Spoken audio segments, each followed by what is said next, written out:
Scott Lawson here. Hey, welcome back to the Marketing for Business podcast. Hey, today I thought I'd do something different. Look, recently we had our 100th episode. I've been getting some great feedback from people listening to the podcast. It's your first time listening today. Damien, he said he downloaded his Spotify and had started listening to the podcast, and it started with 100. So, Damien, hey, thanks for listening. And look, here's the thing. People have said to me, hey man, 3 hours, dude, I'm struggling to get through it all. So here's what I thought I'd do, because I don't want you to miss the gold in the question that I'm asking these successful entrepreneurs.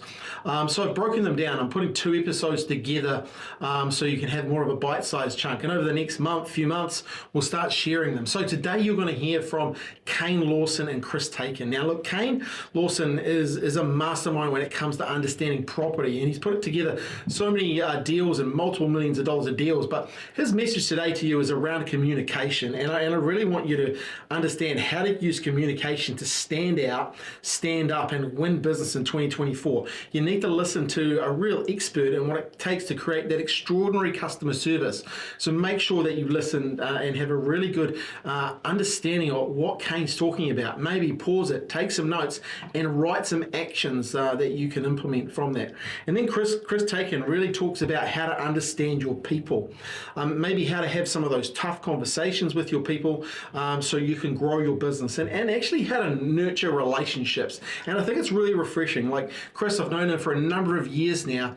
He's built a big team and a couple of different businesses. He's a real expert when it comes to actually getting the best out of his people. So if you have a team, I want you to once again listen to this and really understand what these guys are talking about. These guys and girls are talking about when it comes to really moving the needle in your business and actually helping your people succeed. So I hope you enjoy listening to these 2 interviews and enjoy the rest of the interviews coming up as I kind of snack them down so you can really get involved in them and learn more from these extremely successful people that I've interviewed. So I really appreciate you being here. Enjoy the interviews. And by the way, once again, come and tag me in on LinkedIn. I got a great tag from a couple of people today, and I really enjoy seeing people listening to the podcast, but also sharing the podcast. So hey, that's enough for me. Here's Kane. Kane Lawson, welcome back to the Marketing for Business Show. Yeah, thanks for having me back, Scott. Mate, you were the 3rd person to come on the podcast, and we're coming up to our 100th episode. This will actually be released on our 100th episode. Yep. I've got one question for you. Look, I believe success leaves clues. Also, failure does as well, by the way. But success leaves clues. I want to know, what is your best business advice? My best business advice would be communication. Yep. Just why is that? One word. Because I feel like people that have got good communication stand out from the rest. Yep. And it can be applied to all parts of your business. So it can be applied to your customers, your staff, your business partner, your suppliers, and everyone in between. If you're communicating well with all those people, you will go well. Yeah. And do you think communication it's not just what people say too, right? It's how people present, how people turn up, how people hold themselves. Yep.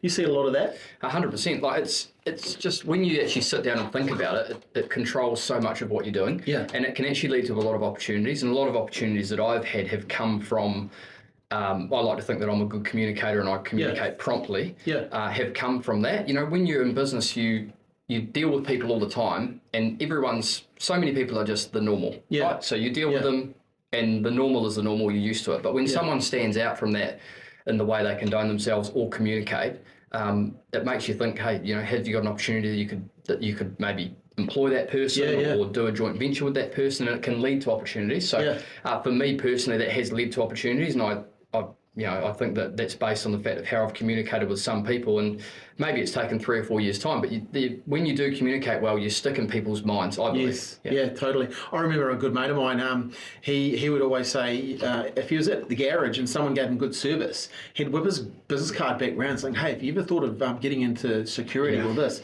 come and see me, because I've got opportunities for good people that have good communication skills. 100%. And I always remembered how he would interact with people, and I think that's so key. What are some things that, if people are listening to this, what are some of the things they could do to improve their communication?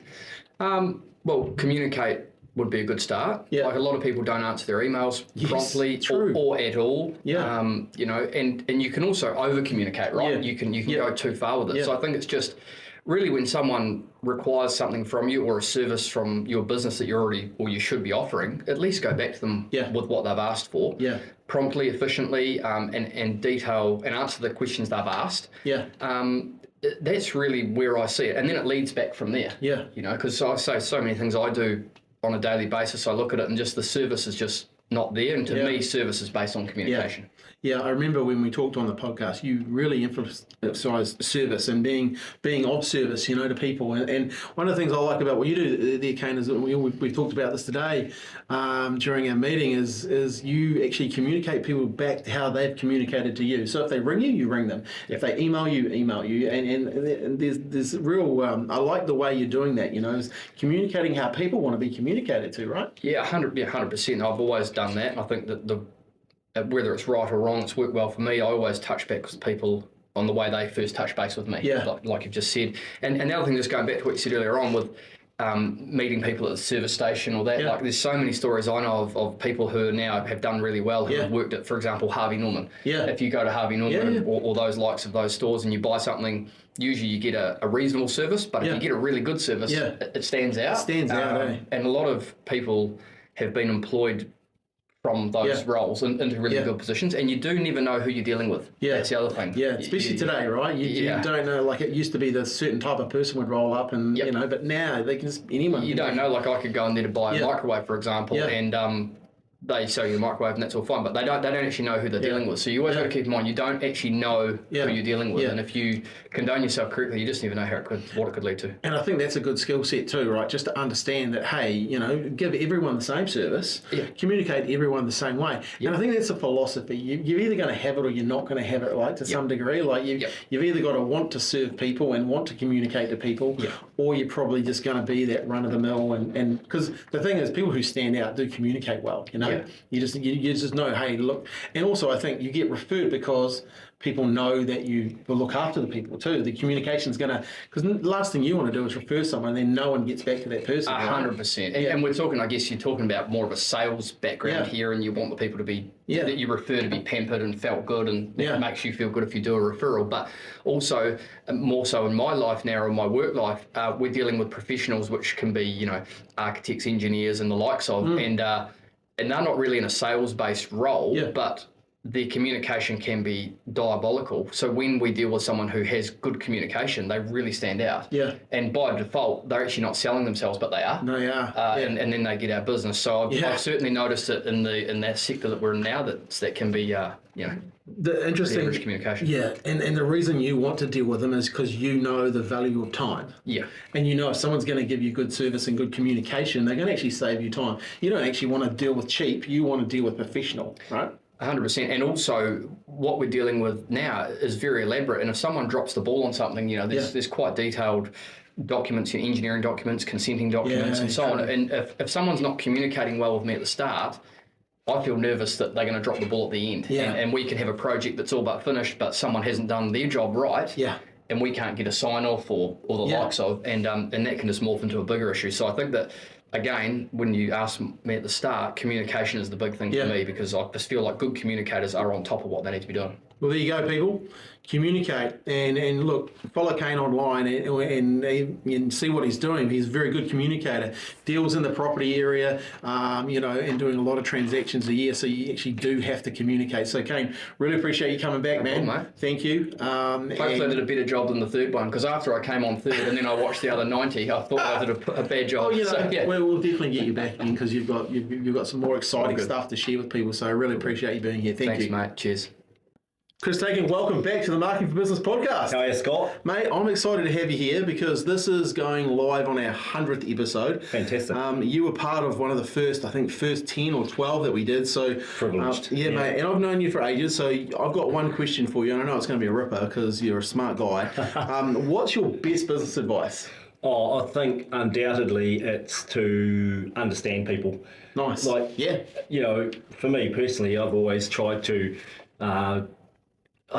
predetermine a little bit, or try to understand what I'll be met with before I get there. I try to research people and sort of understand what they're about before meeting them. I've probably given a bit away there before I meet anyone in the future, right? But it's good to, I think, understand the way different characters apply themselves and just to prepare yourself for that, Well, things are all different. Because everyone is different, right? And you can do some research online these days, and you actually get software that can actually help you as well, right? I use an AI thing actually. So which one do you use? I use a thing called Crystal Nodes that Nick Burns showed me years ago, and plug it into LinkedIn. Yeah. It'll show you on the disc profile where you are in relation to that person. It's quite handy. I remember when Nick showed us that, and I went back and did it myself, and I was like, "Ooh, that's a bit scary. It's a bit accurate." It's quite accurate, actually. It's quite So, what do you reckon the importance of that is? Well, I think that it allows you to adapt to the situation, because you're going to have two customers.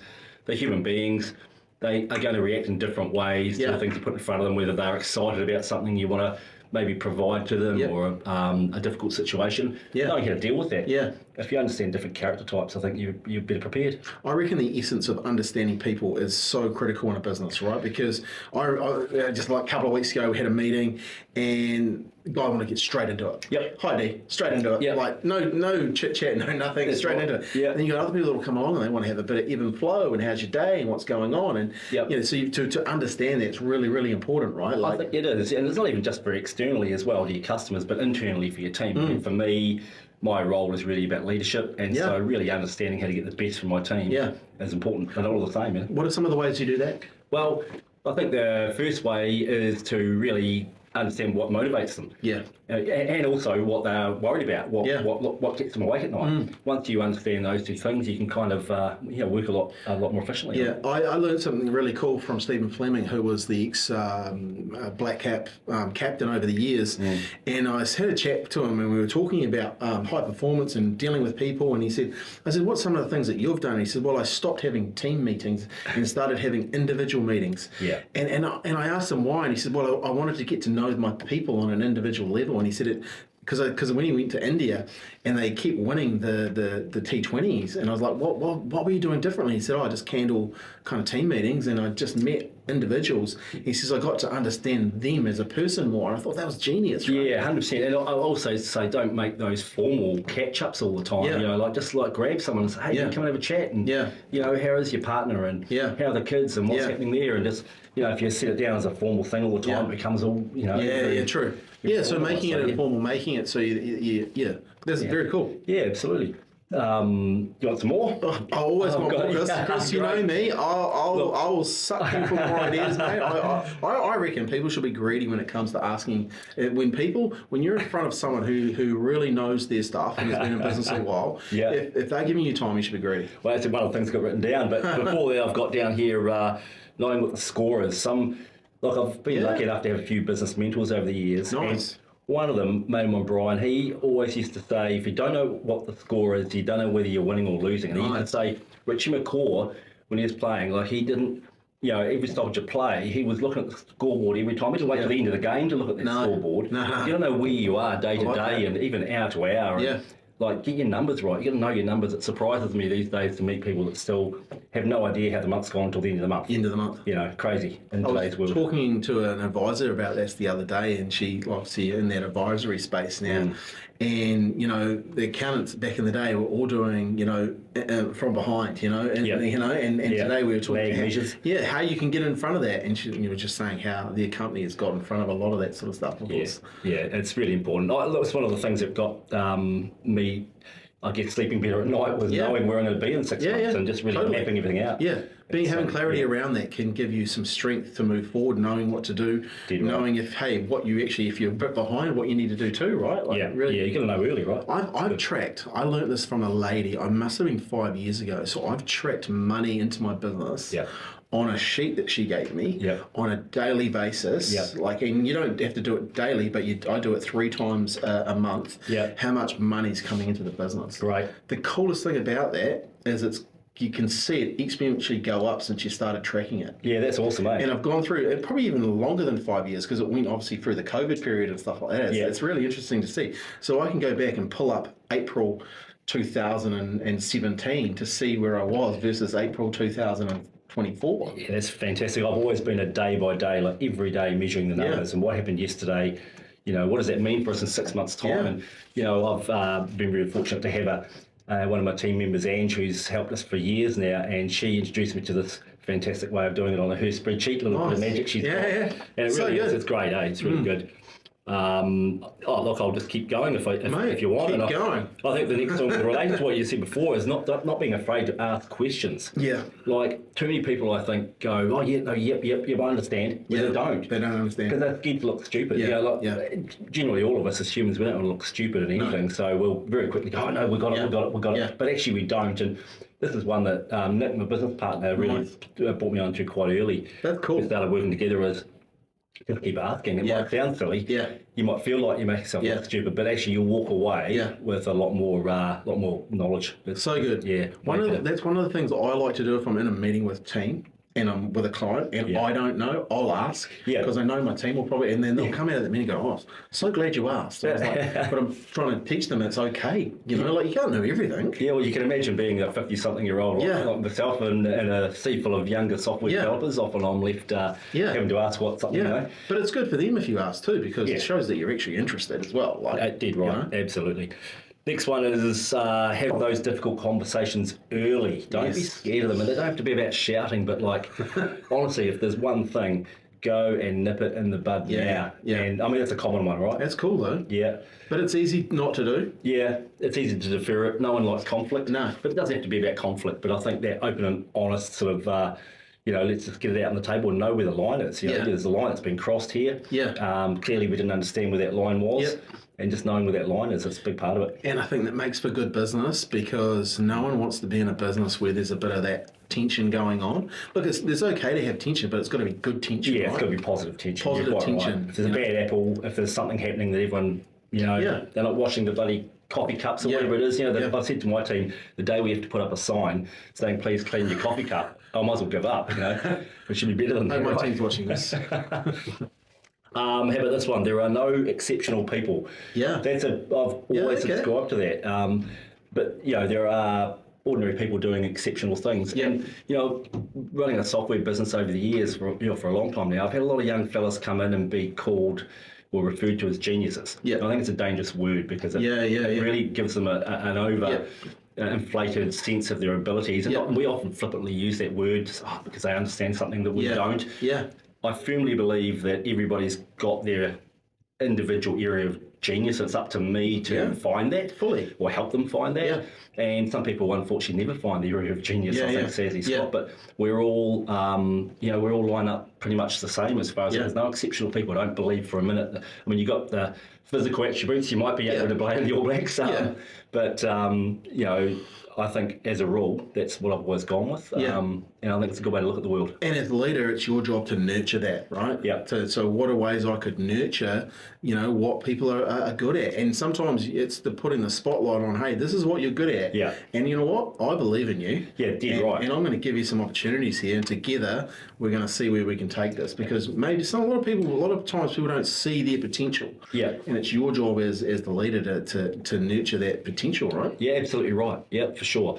Finally, just I mentioned it previously, is knowing where the line is. Yeah. And that's a real important one. And what that means is being real clear with your communication. To give you an example is we have got a bit of space where we are at work and we rent an area for the pool table. Yep. And there's a line that we don't rent. Yeah. And it's only demarked by a couple of carpet tiles that sort of run a line down there.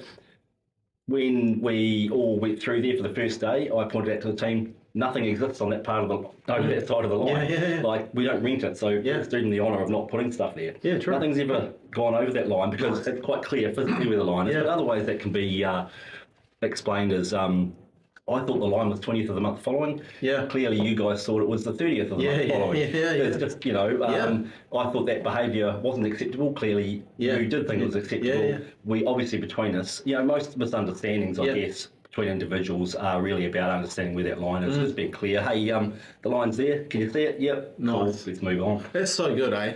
I like clarity in the communication is key. And look, I think as you get older in business, you kind of value that, right? You really do value clear communication. Yeah. And to some degree, you get back what you put out. So if you're clear in your communication, you might have to teach people a couple of times, but you get clearer communication back. Yeah, people will say, they'll know they've crossed the line, come to you and say, hey, listen, that's just because of this, or whatever the case may be. At least they'll know you know. How good. And it's great. I think it's a nice, simple way to explain that. Yeah. Mate, this has been fantastic. Now, one more thing. You've got a podcast coming out. I want you to talk about your podcast. What's your podcast called? Yeah, so our podcast is called The Chain Gang. The Chain Gang. And we're about innovation in the logistics supply chain throughout New Zealand and Australia.